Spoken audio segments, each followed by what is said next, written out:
May 16th. If there's something about the town of York's past you need to know, 17. then James Kences is most likely the man with the answer. Town expenses from the 19th century. He literally wrote the handbook on the It's brief. subject It's only 14 pages. and spends hours volunteering at the town hall, going through records to find out more. There was an Indian attack here in 1692. Important facts and talking points that he'll share with the kids who visit on field trips and with their parents. And then go to the house journals. James knows plenty about York's past, but he's also well aware of how great it is now. Very carefully in the records. The 58-year-old reading through the foggy lenses hasn't had the easiest go of things. 14th.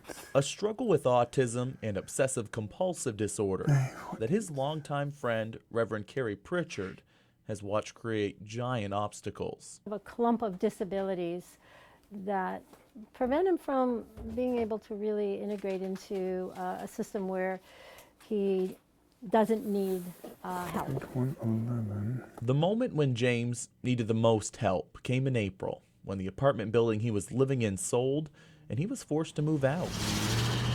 A group of friends came together to figure out temporary housing through the hospital for James, but that wasn't a permanent solution. Rent in York isn't cheap, and now his disabilities check won't cover the cost of a home in the town where he volunteers at the library, the historical society, and the town office.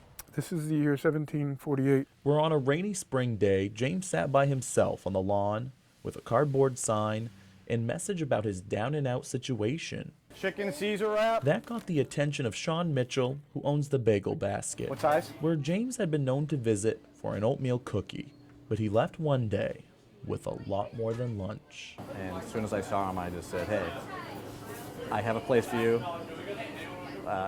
We'll work. Let's not worry about the finances. We'll figure that out eventually.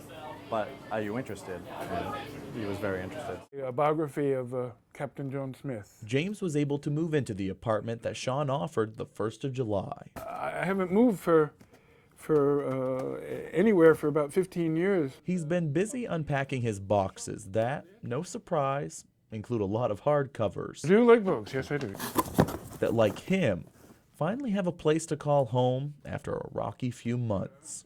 A combination of some real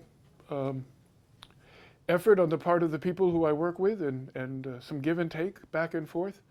It seems to have happened, you know, and I'm deeply appreciative of that fact. Attended York High School. His new apartment is what James considers his saving grace. Well, yeah. But to one store owner, it was just the right thing to do. Thank you. York's an awesome community, and I just have a soft spot for people that need help. I've had, you know, a real sense of what human decency is all about. Thomas Bagel. The local volunteer has spent years filing through records of York's Town Hall vault, studying its history. And see exactly what they did. He's now a lot more familiar with its present-day generosity that's offered him a brighter future. It is an amazing town. When someone needs help, step up.